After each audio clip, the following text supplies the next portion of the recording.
Hello, friends, and welcome back to another story celebrating Black History Month this February. Today, we are going to read a book about somebody that you may never have heard of before. Maybe you have. I'm really excited about this book because it is about a man named Trombone Shorty, and this is called the 5 O'Clock Band. And Trombone Shorty, guess what he does? He plays the trombone, and both of my boys play the trombone. So I'm really excited to learn about this guy. So this is the 5 O'Clock Band, and it is written by Troy Andrews, otherwise known as Trombone Shorty, with Bill Taylor, and pictures by Brian Collier. All right, let's learn and meet Mr. Trombone Shorty. Everyone's hometown is special. It's the place that helps you grow into the person you'll become. For one little boy called Shorty, his hometown roots were very important. He was from New Orleans, and in this city, there are sounds and tastes, and celebrations unlike any other place in the world. Many even call it magical. The city showed Shorty how to see the world, and its people helped him become the person that he was destined to be. Shorty liked to play music. In fact, he was in a band. They called themselves the 5 O'Clock Band because that was the time they started playing every afternoon after school and homework were finished. The band lived in a lively neighborhood called Trombone. The 5 O'Clock Band would parade through the streets down to Jackson Square in the center of town and back around, just like all the older musicians did. They played for the people for rounds of applause, and sometimes they even got tips.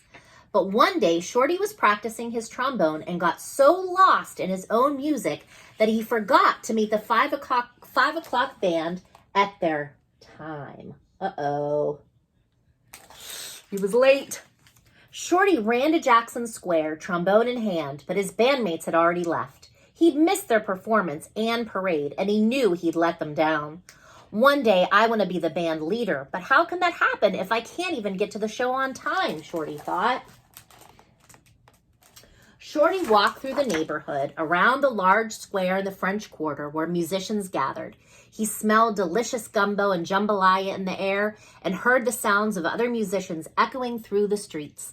But Shorty kept his head down. Not even the sounds of the brass instruments could cheer him up, until suddenly he heard a booming voice cry out, "Shorty, where you at?" Someone was looking for him, huh? Shorty looked up to see Tuba Treme. He was a giant of a man, but he was as sweet as pecan pie, and the sounds that floated out from his horn were even tastier.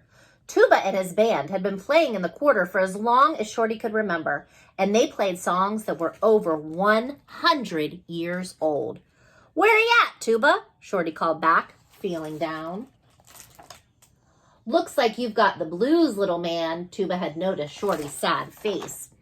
"I missed the 5 O'Clock Band, and I don't know where they've gone. I'm afraid I won't have what it takes to be a real band leader if I can't even show up on time." Tuba placed his giant horn to his lips. The first notes of "When the Saints Go Marching In" tickled Shorty's ears. Like so many other New Orleans musicians, Shorty had learned how to play his horn with this tune. Pride swelled in Shorty's chest as he and Tuba played the same notes together that Louis Armstrong had played many years before them in these same city streets. "Tradition," Tuba said. "Every band leader needs to know where music came from in order to move it forward. If you understand tradition and you keep it alive, you'll be a great band leader." "Thanks, Tuba," Shorty said as he waved goodbye. He hoped to be able to play just like Tuba one day. Shorty continued walking through the quarter along the banks of the Mississippi River. A steamboat floated alongside him, and the steam whistled sounded. He thought about how many musicians had played on that river, even Louis Armstrong. Shorty blew his horn back to the steamboat and smiled. His growling stomach led him back toward home, but the secret of red beans and rice made him stop in his tracks. "Something smells delicious."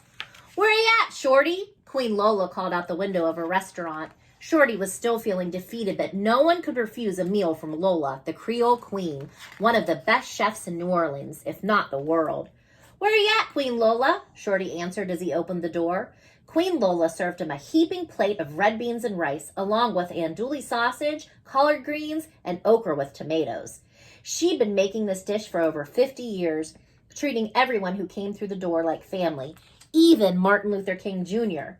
As Shorty dug in, he asked Queen Lola the question that was weighing on his heart. "I let my band down today, but I want to be a great band leader and make amazing music, just like you make amazing meals in your kitchen every day. How do you do it?" Queen Lola smiled wide. "Love," she said. "There's love in my food because I love every dish I make. It's my special sauce. As long as you love what you do, you will always be a success. I don't love anything more than playing music, but this meal sure is close." "Thank you, Queen Lola," said Shorty. "Come by any time, Shorty," she said. "Why don't you head back out and see if you can find your band?" Shorty felt a little better now that his belly was full, but he knew he still had more to learn. As he walked toward Treme looking for his band, he heard the rumbling of drums in the distance. It sounded like glorious thunder. As he turned the corner, he stood face to face with the most majestic person he'd ever seen. "We are Indians!" a chant pierced through the warm, swampy air. It was the chief of the neighborhood Mardi Gras Indian tribe. Big Chief and his drummers chanted as they pounded out a rhythm. "We are Indians, Indians, Indians of the nation, the whole wild creation." Shorty knew the song was a prayer that the Mardi Gras Indians sang before they marched down the streets. They believed the song would protect them on their journey as they went through the city looking for other tribes. Mardi Gras Indians only exist in New Orleans. They are a special group and they are sacred to that city. Look at all those cool colors. "Where you at, Shorty?" Big Chief asked as his group slowed their drumming. "Where you at, Big Chief?" Shorty hollered back. "You and the tribe sound amazing. I'm actually looking for my group, the 5 o'clock band, but I need to know, what does it take to be the Big Chief?" Big Chief picked up his tambourine and shook it proudly as he looked up to the sky.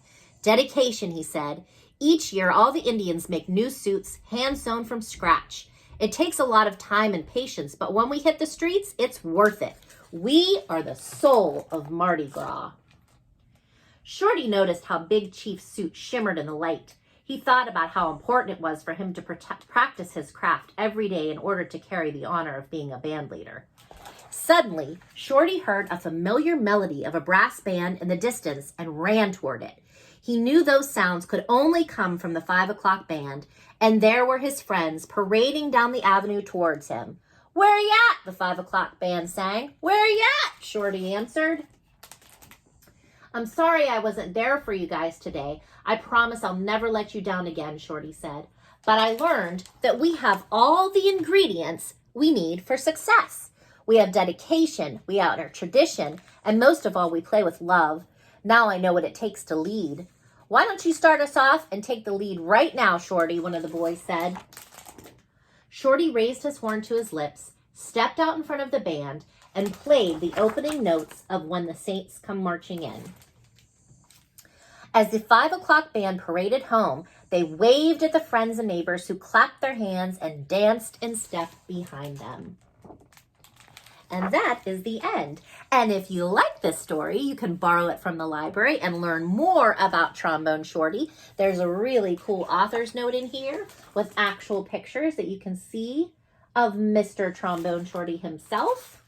And look at that. There's the Big Chief, the Indian tribe. Cool. And there they are again. There he is playing with a big group.